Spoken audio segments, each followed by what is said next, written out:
Bonjour, c'est Myriam de l'équipe Audible. Audible, c'est une appli qui vous permet d'écouter des livres audio, des créations omnisonores originales et des podcasts. Nous sommes très heureux de soutenir ce nouvel épisode de Les couilles sur la table, un podcast qui m'est devenu indispensable.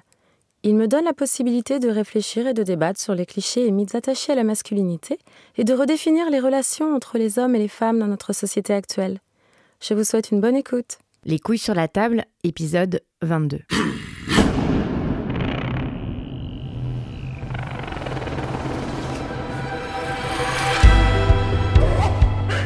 Suite de l'entretien avec le sociologue Éric Fassin.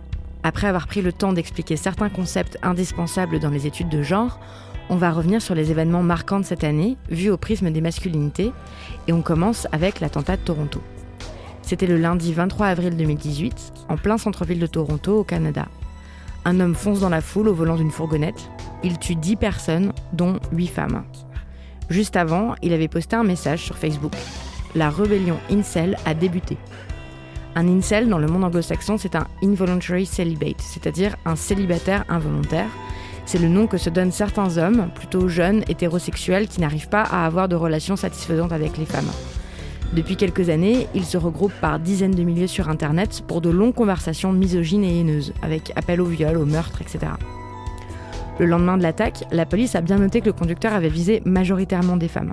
Il a été présenté comme un psychopathe, déséquilibré, un cas isolé, pas comme un terroriste. Pourquoi ? Pourquoi est-ce qu'on ne parle pas d'attentats terroristes masculinistes ?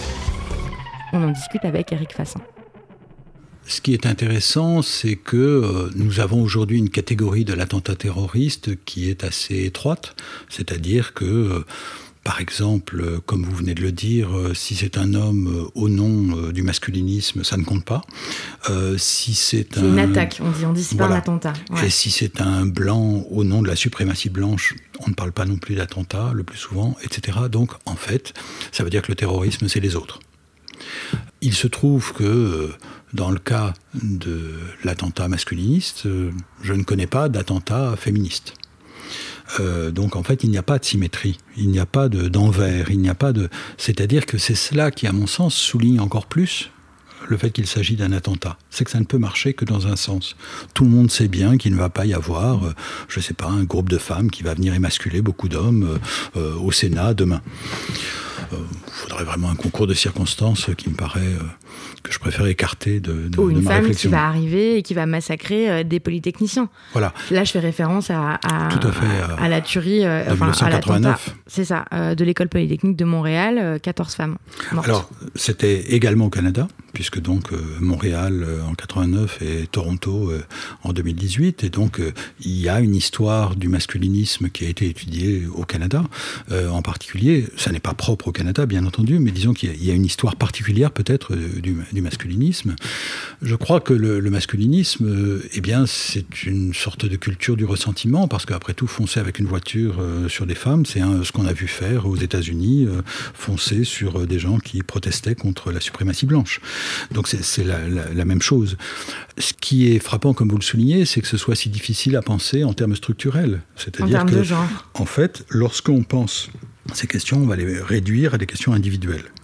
C'est-à-dire que nous avons des outils pour penser le collectif, c'est-à-dire la structure, lorsqu'il s'agit des autres, mais pas lorsqu'il s'agit de nous. Et c'est la raison pour laquelle, précisément, il est utile de penser la masculinité. C'est-à-dire que penser en termes de genre la masculinité, ou les masculinités, eh bien, c'est une manière de dépasser le fait qu'il y aurait simplement des singularités psychologiques, ou à l'inverse, des traits universels. Non, il y a des configurations sociales, des configurations historiques. C'est ça qu'il faut essayer de penser. Donc, il faudrait, je ne suis pas capable de le faire parce que je n'ai pas suffisamment de connaissances sur le Canada, mais il faudrait essayer de comprendre qu'est-ce que ça veut dire, ça, au Canada, aujourd'hui.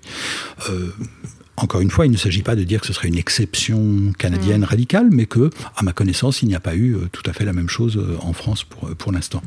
Donc je crois que l'intérêt d'avoir des outils comme ceux des sciences sociales, de la sociologie, de l'anthropologie, de la science politique, etc., c'est d'essayer de penser au-delà de l'évidence. Il y a un type bizarre, ou bien les hommes sont comme ça. Il y a autre chose à penser. Quelles sont les conditions sociales qui font que quelque chose devient possible, que ça prend telle ou telle forme ?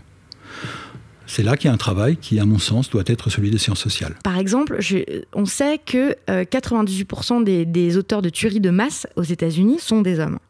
On sait que 88% des meurtres aux États-Unis sont commis par des hommes. Comment ça se fait qu'on ne le souligne pas plus, ça ? Bien parce que, je crois, nous ne voulons pas penser les logiques structurelles. C'est vrai en matière d'inégalité raciale et c'est vrai en matière d'inégalité de genre.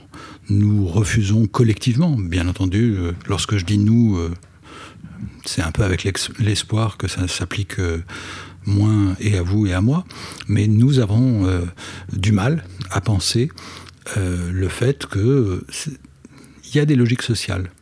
On parlait tout à l'heure du fait que beaucoup de gens ne veulent pas reconnaître quelque chose qui serait un privilège de la masculinité. Ils veulent pas reconnaître leur domination. Ça a l'air d'être insupportable de reconnaître sa propre domination. Ce qui est très compréhensible, parce que ça veut dire que, en fait, reconnaître sa propre domination, ça n'est pas battre sa coulpe, ça n'est pas être dans la repentance, mais c'est être dans une position où on est amené à ne plus trouver normale sa propre position.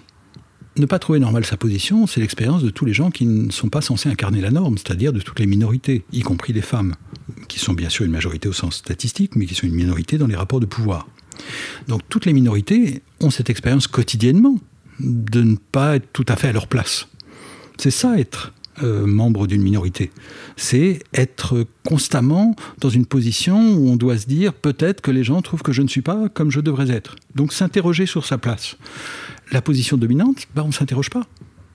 On ne s'interroge pas au moins là-dessus. Ça ne veut pas dire que ce soit facile. De ce point de vue, il y a bien sûr une question qui est récurrente, qui est celle des coûts de la masculinité, qui est celle que posait aussi Pierre Bourdieu dans son cours au Collège de France lorsqu'il parlait d'un piège à con. Les champs sociaux. Voilà, tout à fait. D'autant plus que dans l'édition qui en a été proposée récemment, la note de bas de page des éditeurs renvoie au tableau de Orlan sur l'origine de la guerre, et donc qui représente, comme vous savez, une sorte de réécriture en forme de tableau de l'origine du monde de Courbet, mais au lieu de que ce soit... de façon visuelle, au lieu que ce soit une vulve féminine... Au lieu que ce soit le sexe féminin, c'est le sexe masculin qui est apparent. Donc c'est l'origine de la guerre. Bon, ça, le paradoxe, c'est qu'évidemment, un tableau peut en cacher un autre, et que, malgré tout, lorsqu'on dit piège à con, le vocabulaire nous amène à penser qu'il ne s'agit pas seulement de sexe masculin, mais aussi de sexe féminin. Donc, l'expression de Bourdieu est paradoxale, mais en tout cas, elle dit quelque chose qui est le fait que, bien sûr, les hommes sont pris dans le jeu. En tant que dominants, ils sont pris dans le jeu, et donc ils sont d'autant plus, et bien entendu, quand je dis les hommes, ça veut dire qu'il y a quelque chose de structurel. Alors après, en tant qu'individu, on peut espérer y échapper plus ou moins, etc. Mais on est quand même pris dedans. Donc les hommes sont dans une position, collectivement, où ils ont intérêt à ce que le jeu soit comme il est. Parce que justement, ils n'ont pas intérêt à penser que le jeu est un jeu. Ils ont intérêt à penser que c'est comme ça. Parce que sinon, il y a aussi l'idée de responsabilité aussi, non ? C'est-à-dire qu'à partir du moment où on réalise sa position sociale, et donc on réalise qu'on est en position de domination, vient avec ça une obligation morale, presque, parce qu'on se dit qu'on est responsable. J'ai l'impression que c'est le même problème avec l'écologie, par exemple. Pas forcément. Si on prend l'exemple de la domination de classe, on s'aperçoit que la plupart des gens dominants, en termes de classe, manifestement n'ont pas un sentiment de responsabilité exacerbé. C'est-à-dire que ne se sentent pas obligés de changer le monde. Donc prendre conscience de ces privilèges ne garantit pas qu'on va vouloir changer le monde. Après tout, nous vivons dans un monde économique où les dominants semblent très actifs pour essayer de préserver leur domination. Donc il ne suffit pas d'avoir des privilèges, et il ne suffit même pas d'en avoir conscience, parce que quand on est milliardaire, on sait qu'on est plutôt privilégié. Mais évidemment, ça peut le rendre possible. Et pour ma part, je trouve que c'est un enjeu important. Lorsque on met en avant les privilèges, qu'il s'agisse de genre, qu'il s'agisse de classe, ou qu'il s'agisse de race, eh bien, on s'entend beaucoup rétorquer qu'on pousserait les gens à la repentance, qu'on s'enfermerait dans des positions victimaires, etc. Je crois qu'il est très important, effectivement, de ne pas tomber dans ce piège. Il ne s'agit pas de récriminer. Il s'agit de faire de la politique, c'est-à-dire d'essayer de changer le monde. Donc, effectivement, le terme que vous avez utilisé, moi je m'y reconnais tout à fait, c'est celui de responsabilité. La responsabilité, c'est pas la culpabilité. Par exemple, le fait que je sois un homme dans le champ des études de genre, ne me donne pas un sentiment de culpabilité. Et si j'étais tenté par la culpabilité, je voudrais la refouler parce qu'elle me paraîtrait contre-productive.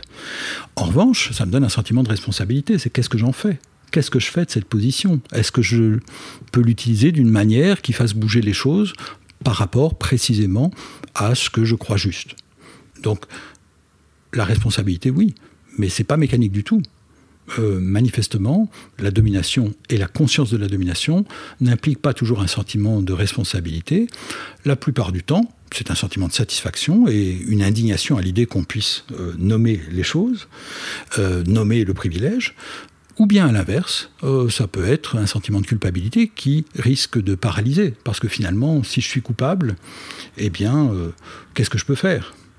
Je crois qu'il faut éviter ce double péril, celui de l'indignation vertueuse, mais aussi celui de la culpabilité honteuse. En fait, il y a une responsabilité, mais qui est une responsabilité pour tout le monde, parce que beaucoup d'entre nous avons au moins certains privilèges. La question n'est pas tant de battre notre coulpe que d'essayer d'en faire quelque chose. Vous avez aussi beaucoup travaillé sur le genre en politique. Donc ça fait un peu plus d'1 an, mais le 7 mai 2017, ça a été élu Emmanuel Macron, donc cet homme de 39 ans, élu président de la République, à qui tous les commentateurs médiatiques quasi unanimement reconnaissent tout un tas de qualités, l'audace, le courage, l'ardeur, etc. Qualités et compétences qui sont aussi des qualités traditionnellement attribuées aux hommes. Donc qu'est-ce que Macron nous raconte de la masculinité ? Quel genre de masculinité est-ce qu'il incarne ? Alors, pour dire les choses rapidement, ouais, et peut-être superficiellement, enfin au risque d'être superficiel, mais je dirais que la présentation de la personne privée d'Emmanuel Macron pouvait amener à penser qu'il y avait en quelque sorte du trouble dans le genre. Premièrement, le fait qu'il soit marié à une femme plus âgée, qui a été beaucoup commentée. Deuxièmement, le fait qu'il n'ait pas d'enfant, ce qui est une première pour un président de la République. Et troisièmement, des rumeurs diverses sur sa sexualité. Donc, ces 3 éléments auraient pu laisser penser que, au fond, ça changeait quelque chose, que la personne qu'il est changeait quelque chose, qu'il y avait une sorte de modernisation de la fonction, qu'après tout, on n'était pas obligé d'être dans l'éternelle répétition des mêmes figures. Du papa, quoi, voilà. paternel, qui a fait son service militaire. De l'homme le vrai. Ouais, c'est ça. Donc de la masculinité hégémonique. Qu'est-ce que ça change ? Rien. C'est-à-dire que le discours d'Emmanuel Macron, politiquement, mais aussi sa manière d'exercer le pouvoir, est très conforme aux canons les plus traditionnels, voire les plus archaïques, puisqu'il joue d'une image monarchique. La concentration du pouvoir, le ton, disons, sans nuance, l'affirmation d'une autorité incontestable, tout ça, au fond, il n'y a rien de plus traditionnel. Ni la jeunesse du président de la République, ni les autres petits décalages dans son image en termes de genre et de sexualité, rien de tout cela ne change rien, c'est-à-dire qu'au fond, peut-être que la personne privée est un petit peu différente, mais ça ne change rien, de même que dans l'histoire, des figures de pouvoir importantes ont pu, en privé, c'est ce que rappelle Connell, ont pu en privé avoir, par exemple, des masculinités subordonnées, c'est-à-dire... je sais pas, des personnages comme Hoover qui étaient travestis, enfin qui se travestissaient bien volontiers. Hoover, le patron du FBI aux États-Unis dans les grandes années, si l'on peut dire, et qui a eu une influence politique considérable. Eh bien, ça ne changeait rien. En fait, c'était un homme de pouvoir. De ce point de vue-là, je pense à la pièce des Anges en Amérique, qui s'ouvre de Tony Kushner, qui est une pièce qui m'avait intéressé dans les travaux sur l'histoire de l'homosexualité, puisque ça raconte les années SIDA, en quelque sorte. Et en particulier, à partir d'un personnage qui ouvre la pièce, qui s'appelle Roy Cohn, qui était, en quelque sorte, l'assistant de Richard Nixon dans les années 50, dans la lutte contre le macartisme. Enfin, dans la lutte contre le communisme. Et ce personnage inflexible, eh bien, au début des années 80, dans la pièce, qui est une pièce des années 90, il est en train de mourir du sida. Et son médecin lui dit qu'il a le sida. Et il dit c'est pas possible. C'est pas possible parce que c'est juste les tapettes qui ont le sida. C'est pas les gens comme moi qui sont des vrais hommes. Et ça n'est pas bien sûr qu'il se mente à lui-même sur le fait qu'il n'aurait pas eu de relations sexuelles avec des hommes. Il a eu des relations sexuelles avec des hommes, oui, mais lui c'est un homme. Donc en fait ce que ça nous dit aussi, c'est que on peut en quelque sorte avoir des écarts par rapport à la norme en termes de stéréotypes de genre, de sexualité, etc. Mais ça peut ne rien changer du tout, parce qu'on peut les réaffirmer à travers l'idée que oui, mais ça ne change rien. Ça ne change rien parce que je suis un homme, un vrai, etc. Et peu importe si c'est uniquement en termes, je ne sais pas, d'apparence physique, de pratique, de style, de pratique sexuelle, etc. Peu importe. En réalité, ce qui compte, c'est le pouvoir. Parce que la masculinité, c'est le pouvoir. Donc, ce que nous dit Emmanuel Macron, c'est je suis différent, ça veut dire quoi? Ça veut dire j'ai une image qui a l'air de moderniser un peu la fonction. Mais la réalité, c'est le pouvoir. La réalité de l'homme politique, c'est d'abord qu'il est politique. C'est pour cela qu'il est un homme. C'est pas parce qu'il est un homme qu'il est une figure de pouvoir, c'est parce qu'il a du pouvoir que c'est un homme. Donc, en ce sens-là, réaffirmer la vraie masculinité, la masculinité hégémonique, eh bien, ça passe par le pouvoir. Parce que tout ça, c'est pas que des symboles, c'est des réalités. La réalité de qui a le pouvoir. Et justement, est-ce qu'on peut dire que Emmanuel Macron, typiquement, c'est cette masculinité hégémonique qui est en train de bouger, la masculinité aujourd'hui en France, là, hégémonique, c'est en gros celle d'Emmanuel Macron? Je ne sais pas, mais ce que je dirais en tout cas, c'est que peu importe, au fond, parce que ce qui compte, c'est qu'il a le pouvoir, et qu'il l'exerce d'une manière qui nous laisse à penser que le pouvoir ne saurait être troublé. Il peut y avoir du trouble dans le genre, nous dit-il, en substance, mais il n'y a pas de trouble dans le pouvoir. Donc ça nous rappelle que malgré tout ce dont nous parlons depuis tout à l'heure, c'est pas simplement, et c'est pour ça que j'insistais sur la définition de John Scott, c'est pas simplement le fait qu'il y a des hommes et il y a des femmes, mais c'est que ça nous parle du pouvoir. C'est pas simplement le pouvoir des hommes sur les femmes, c'est à travers le pouvoir des hommes sur les femmes et de certains hommes sur d'autres hommes, eh bien c'est l'ensemble des rapports de pouvoir. Donc il faut partir du pouvoir si on veut penser la masculinité et non pas partir des hommes. Autre homme politique, comment ne pas en parler, surtout que vous êtes un fin connaisseur de la culture et du monde politique aux États-Unis. Donc, je ne résiste pas à lancer un peu de discussion sur la masculinité qu'incarne Donald Trump. Par où commencer? Qu'en dire? Il y a quelque chose de frappant, c'est que d'abord, c'est une masculinité...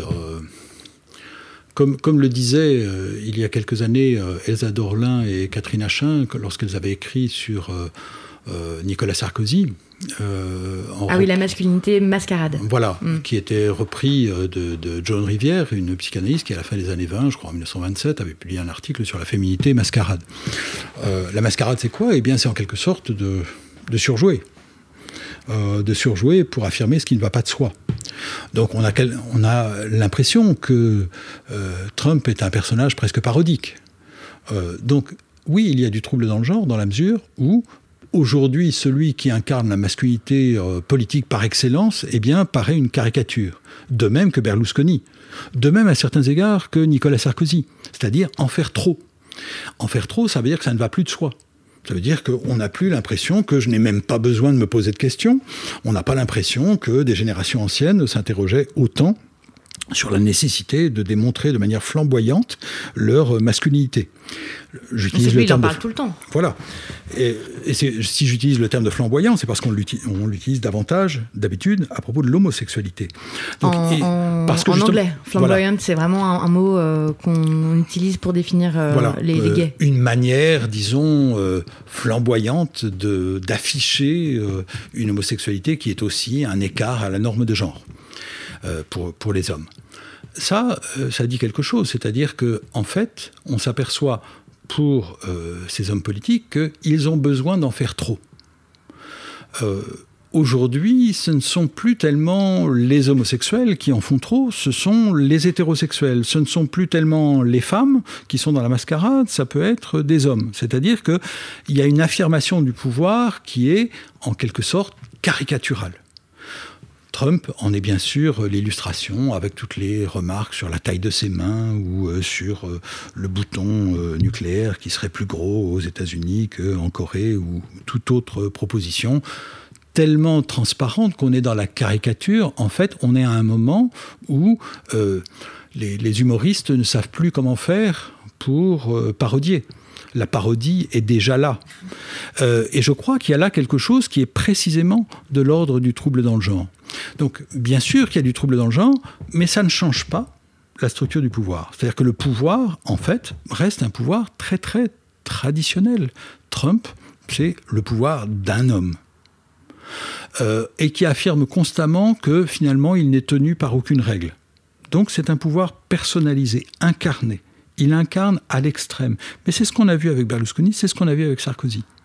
C'est ce qu'on voit aussi avec Macron.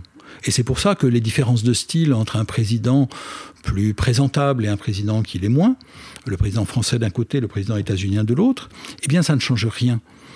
Au fond, ce que l'un et l'autre nous disent, c'est le style, c'est là un peu pour amuser les gens. Mais ce qui compte, c'est la vérité du pouvoir. Et c'est là, me semble-t-il, qu'on touche à ce que c'est que la masculinité. La masculinité, c'est un langage de pouvoir.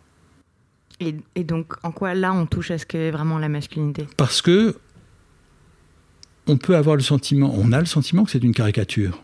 Mais peu importe, ça ne change rien. Trump peut être aussi ridicule qu'il veut, il a le pouvoir. Et il le signifie, il est là pour le signifier de manière exacerbée. C'est-à-dire qu'en fait, il est constamment...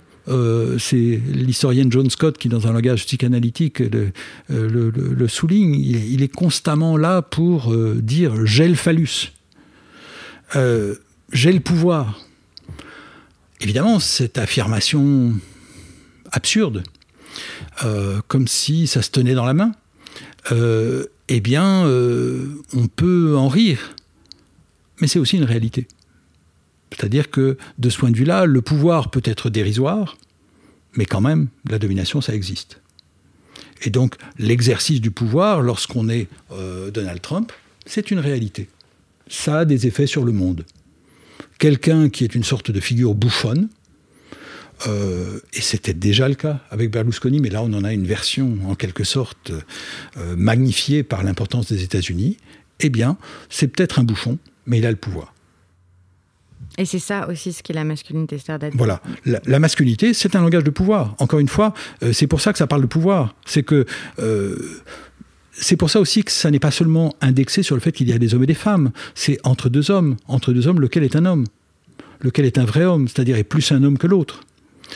Donc la masculinité, c'est un des intérêts de parler de masculinité, c'est pas simplement les hommes et les femmes. C'est que même entre hommes, les jeux de la masculinité sont des rapports de pouvoir, mais aussi parfois entre femmes. Mais on voit bien que, par exemple, je sais pas, un homme qui viole un homme, eh bien, c'est une manière de lui dire qui des deux est l'homme et qui des deux ne l'est pas. Donc, on sait bien que le pouvoir passe par la masculinité et la masculinité passe par le pouvoir. C'est un jeu où, en quelque sorte, l'un construit l'autre et l'autre construit l'un. On n'est pas dans quelque chose où il y aurait une sorte de vérité antérieure, c'est une sorte de construction mutuelle.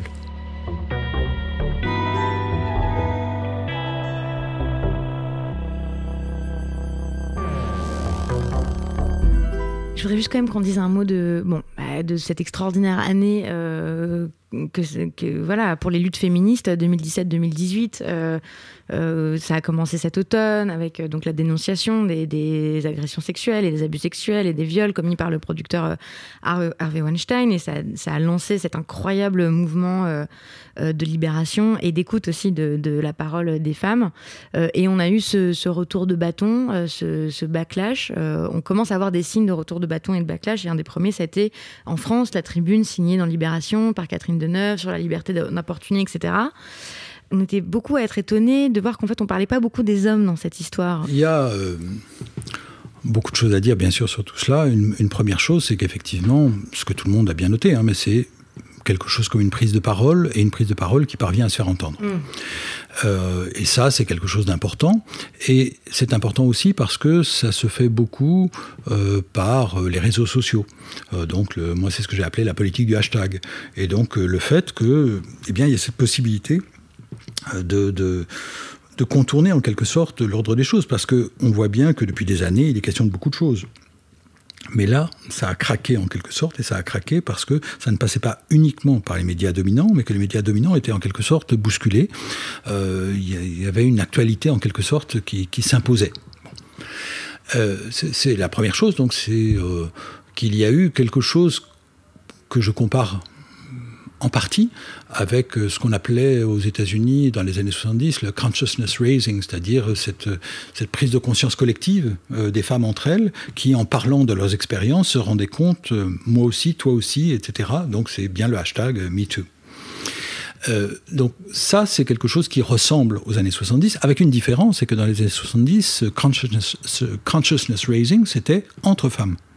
C'est-à-dire, c'était des femmes qui allaient dans des salles où il n'y avait que des femmes, donc en non-mixité, terme bien sûr aujourd'hui qui suscite les passions, mais qui en non-mixité découvraient la possibilité de se rendre compte qu'elles n'étaient pas toutes seules.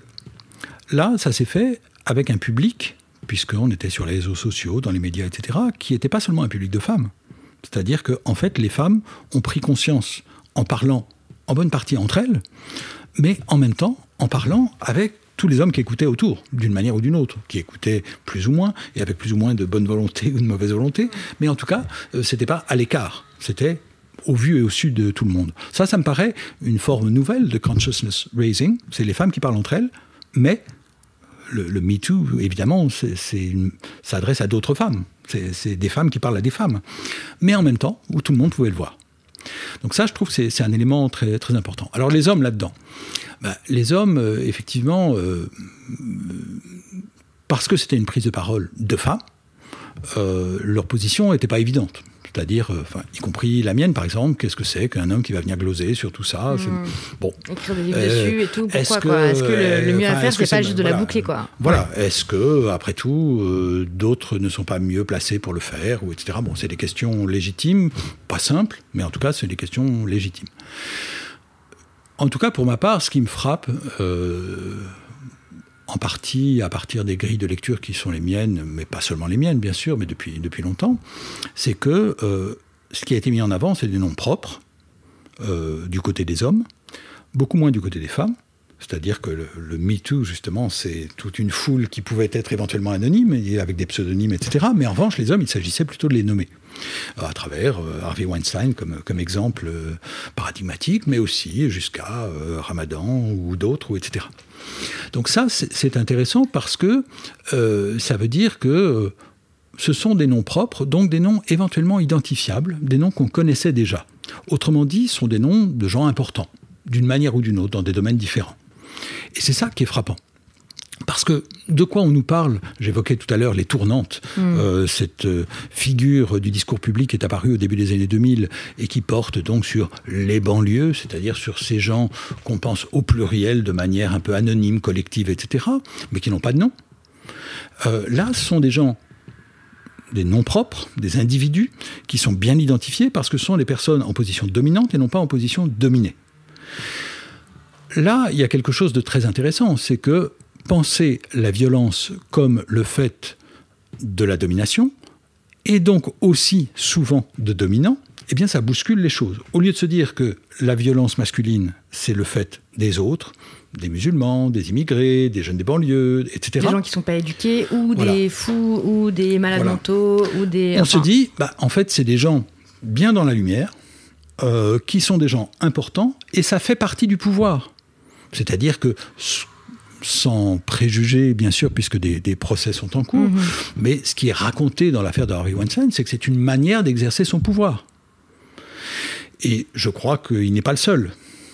Donc, ce qu'on comprend, c'est que ça n'est plus seulement des questions de psychologie individuelle, même si c'est cela aussi, et même si, dans certains cas, les gens vont se soigner pour leur addiction, ou je ne sais quoi. Mais la réalité, quand même, que tout le monde voit bien, c'est que ça a à voir avec le pouvoir, avec une position de pouvoir qui permet de se dire « je peux me permettre ce que je veux ». Il y a une invitée qui disait ça dans un des épisodes, Marilyn Baldec, qui travaille sur le harcèlement sexuel depuis longtemps. Et je dis « mais enfin, au fond, pourquoi est-ce que les hommes harcèlent ?» Et elle m'avait dit parce qu'ils peuvent. Ils peuvent le faire, donc ils le font. Pourquoi des hommes harcèlent, oui. Oui, voilà. Parce qu'effectivement, ils le peuvent et ils vérifient qu'ils le peuvent. C'est-à-dire que c'est aussi un test de son pouvoir. Est-ce que je peux me permettre de faire ça impunément ? Ben oui. Donc, c'est que j'ai du pouvoir. Parce qu'effectivement, si j'étais un petit jeune de banlieue, peut-être pas. Peut-être que je le ferais une fois, mais que la deuxième fois, je me retrouverais devant un juge. Peut-être. Mais si je suis suffisamment important, eh bien, je vais avoir une armée d'assistantes et d'assistants qui vont réparer les choses derrière moi ou les effacer, ou etc. Voilà. Donc je crois que ça nous rappelle que ça a à voir avec le pouvoir et que ça n'est pas une question... L'expression « culture du viol » qui est utilisée peut prêter à malentendu. Parce qu'en fait, très souvent, on nous parle de culture qui serait propice au viol et qui serait les cultures des autres. Là, en fait, on s'aperçoit que c'est dans notre culture. Et le féminisme a toujours utilisé l'expression « culture du viol » dans ce sens-là. C'est-à-dire, notre propre culture est traversée par cette logique de domination. Mais on voit bien que cette culture, eh bien, c'est une culture politique. C'est-à-dire que ce n'est pas simplement un trait culturel où on se sentirait, en quelque sorte, on aurait l'impression que c'est comme ça qu'on est censé se conduire quand on est de tel groupe ou de telle nationalité, ou etc. C'est étant donné une position de pouvoir. Donc je crois qu'un des enjeux très importants de ce qui s'est passé à ce moment-là, c'est qu'au lieu de se dire seulement les hommes en général, ou au lieu de se dire les hommes des autres cultures, on s'est dit les hommes pour autant que c'est une manifestation de pouvoir. Alors bien sûr, le pouvoir n'existe pas qu'en haut de la société. Bien, ce sont des relations de pouvoir, donc les hommes sont toujours, à certains égards, dans des positions de pouvoir. Mais c'est ça que ça nous rappelle. Ça ne veut pas dire que les violeurs sont tous des grands bourgeois, bien entendu. Il ne s'agit pas de renverser le stéréotype selon lequel les violeurs c'est les autres, pour se dire finalement c'est uniquement les élites. C'est pas ça. Mais en revanche, ça nous aide à penser autrement qu'en termes de culture, la culture du viol, de la penser en termes de pouvoir. Ce qui est bien sûr le sens de cette expression pour le féminisme, mais au lieu de penser de manière indifférenciée, eh bien, ça nous permet de penser en incluant des dimensions de classe, de race, de nationalité, etc. J'aimerais qu'on termine en revenant sur votre parcours de chercheur et d'universitaire. Pourquoi vous êtes mis à vous intéresser aux études de genre ? Alors, c'est une question qu'on m'a souvent posée et que je me pose souvent. La réponse la plus évidente, c'est que les premiers textes que j'ai écrits dans ce domaine, c'est au début des années 90, même si c'était un peu préparé par d'autres choses avant, mais c'est au début des années 90, à un moment où j'habitais aux États-Unis et où je travaillais sur les États-Unis, et donc à un moment où ces questions étaient omniprésentes. Et à un moment aussi où elles étaient invisibilisées en France. Donc le fait d'être français, de m'intéresser aux États-Unis, d'être en lien avec les deux pays, me mettait dans cette position d'incompréhension, c'est-à-dire de me dire pourquoi ces questions-là sont-elles si présentes aux États-Unis et si peu présentes en ce moment du moins en France dans l'espace public. Ça ne veut pas dire bien entendu qu'il n'y avait pas de féministes en France, mais ça veut dire que le débat public ne faisait aucune place à ces questions. Alors que si on ouvrait le New York Times, tous les jours, on avait des questions sur le harcèlement sexuel, sur les viols, sur les stéréotypes masculins, féminins, etc. C'était une question omniprésente. Donc c'est un élément de contexte très important, c'est que en fait mon travail depuis la fin des années 80, le début des années 90, consiste principalement à essayer de comprendre ce que j'appelle l'actualité, c'est-à-dire un monde qui est en train de bouger sous nos pieds. Et donc, j'ai d'abord travaillé sur les États-Unis parce que ces questions se posaient de manière exacerbée aux États-Unis et qu'elles restaient largement incompréhensibles ou incomprises du point de vue français. Et ensuite, j'ai beaucoup plus travaillé côté français parce que précisément elles émergeaient depuis la fin des années 90 et aussi parce que m'intéresser à ces questions en France était une manière d'intervenir dans ces débats en France et pas simplement de les analyser de l'extérieur. Donc, travailler sur l'actualité, sur ce qui est en train de bouger, eh bien, c'est la première explication. Après, il y a sans aucun doute des explications qui tiennent à mon histoire personnelle, mais celles-là, pour l'instant, ne sont pas faites pour être analysées. Vous voulez pas Pour l'instant, on verra bien. La vie est longue. Peut-être un jour vous écrirez un essai là-dessus. Peut-être, mais En tout cas... Parce que tous les sujets de recherche sont quand même, à un moment ou à un autre, surtout en sciences sociales, j'imagine, motivés par quelque chose d'intime. Bien entendu. On ne passe pas sa vie à travailler sur des questions et à s'engager sur ces questions sans que ça ait à voir avec la personne qu'on est. Simplement, les manières dont ça a à voir avec la personne qu'on est sont complexes. Et donc, il ne s'agit pas simplement de dire qu'on va... révéler des secrets, mais en fait, voilà, de même que comprendre le monde est compliqué, se comprendre soi-même n'est pas très facile. Pour terminer, je demande toujours à la fin des épisodes l'œuvre artistique que vous avez envie de recommander. Quelle est la vôtre ? Quelles sont les vôtres ? Écoutez, je recommanderais différents tableaux qui sont des tableaux qui représentent une sainte qui s'appelle Sainte Wilgeforthe. Il y a par exemple un tableau de Bosch qui est à Venise, dans le musée de l'Académie, et qui a été restauré récemment, et qui montre cette sainte crucifiée. Et cette sainte, la restauration permet de le voir, eh bien elle est barbue. Et lorsque j'ai vu ce tableau, je me suis dit, c'est la clé d'un autre tableau que j'avais vu et aussi d'une sculpture que j'avais vue à Prague, à Notre-Dame de Lorette, où je n'avais rien compris puisqu'on voyait, et dans la statue et dans le tableau, eh bien, un Christ en robe ou bien une sainte barbue. Je ne savais pas trop, mais il n'y avait pas d'explication. Et grâce à ce tableau de Bosch dans cette petite exposition à l'Académie de Venise, eh bien, j'ai appris l'existence de cette figure de la sainte Wilgeforthe. Alors Wilgeforthe, c'est un nom qui est très variable selon les pays. Dans certains pays, on va parler de sainte Livrade ou Livrada. En allemand, c'est Kümmernis. En français, il y a aussi sainte Débarras. Et c'est débarras, comme se débarrasser, se délivrer. Et Wilgeforthe, semble-t-il, renvoie à Vierge forte.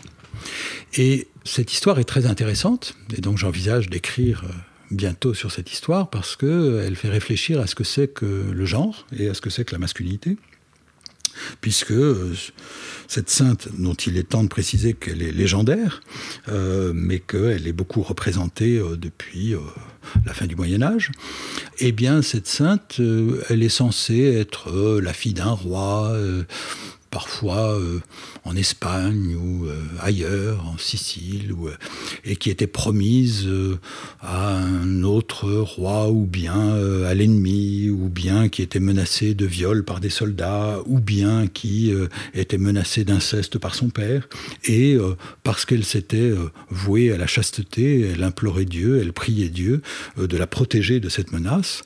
Et la réponse a été une barbe qui poussait instantanément, dissuadait les assauts sexuels, les demandes en mariage, les viols, l'inceste, etc. Cette histoire est assez frappante, puisque donc son père, ensuite, l'aurait condamné à la crucifixion. La crucifixion étant normalement réservée aux hommes. Donc, puisqu'elle avait une barbe, elle était traitée comme un homme et elle ne pouvait plus être une femme et donc plus un objet de violence sexuelle. C'est intéressant, évidemment, parce que ça nous dit des choses sur ce que c'est que la masculinité, à la fois du côté des hommes qui vont accomplir ces actes, mais aussi du côté de cet insigne trompeur de la masculinité qu'est la barbe. Et on voit bien que c'est pas seulement du genre, mais c'est aussi de la sexualité, puisque la barbe chez une femme empêcherait la sexualité.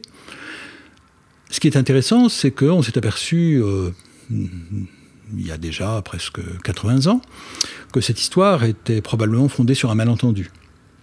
C'est-à-dire que l'idée de cette femme qui se voyait pousser une barbe reposerait sur le fait d'avoir vu un Christ oriental qui était en Italie, à Lucques, et qui ensuite aurait donné beaucoup d'images, y compris celle d'un saint qui s'appelle le saint Vous, Santo Volto. Et ce saint, eh bien, il est très intéressant parce que c'est un peu la même chose. Sainte Débarras ou Sainte Livrade ou tous les autres noms de Villefort, de cette Vierge forte. En fait, une étude savante par un érudit de Fribourg en 1937 semble montrer que tout cela repose sur un malentendu. Un malentendu, un contresens, parce que une représentation orientale du Christ en croix, qui était à Lucques, en Italie, se serait prêté à malentendu. Pourquoi ? Parce que le vêtement oriental du Christ, c'est un peu comme une robe. Alors qu'en Occident, on avait pris l'habitude de se représenter que le Christ en croix, il était quasiment nu.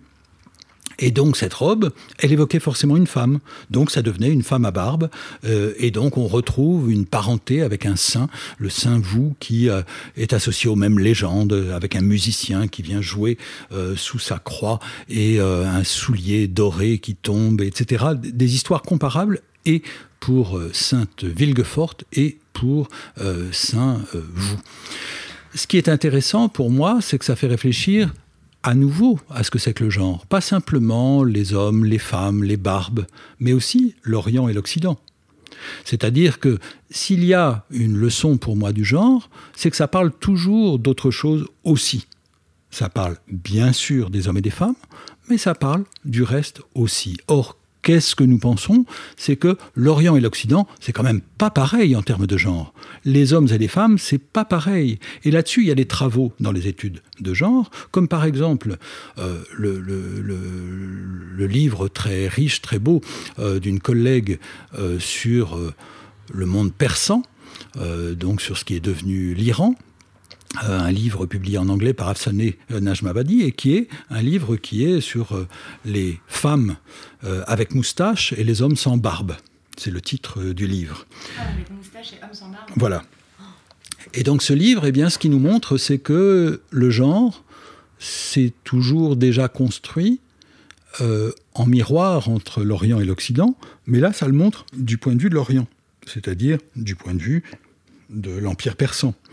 Et la manière dont on se construisait, on se reconstruisait des normes de genre sur qu'est-ce que c'était qu'être masculin ou qu'être féminin, déjà au XIXe siècle, en se disant, étant donné le regard de l'Occident sur l'Orient, que voulons-nous être ? Est-ce que nous voulons nous moderniser pour être comme l'Occident ? Et en particulier, est-ce que nous voulons affirmer une claire distinction entre les sexes, comme on le faisait en Occident au XIXe siècle ? Et ce qui explique qu'aujourd'hui, l'Occident puisse regarder l'Orient en s'interrogeant sur ces gens qui sont vraiment archaïques, c'est-à-dire qui ressemblent, parce qu'ils ont essayé d'y ressembler, à ce que nous étions hier.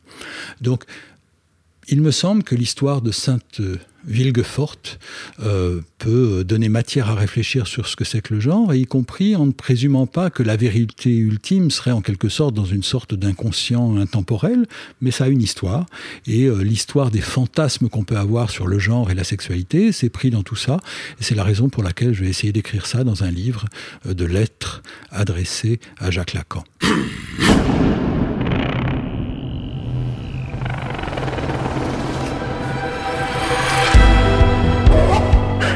C'était le 22e épisode des Couilles sur la table. Qu'avez-vous pensé de ce grand entretien ? Parlez-en autour de vous sur les réseaux sociaux, ça nous aide vraiment à nous faire connaître. Vous retrouverez toutes les références des œuvres mentionnées pendant cette conversation sur le site internet de Binge Audio, binge.audio. Merci beaucoup pour tous vos messages, vos remarques, vos questions. C'est vraiment bon de savoir qu'on est écouté. Bisous et à bientôt. Binge.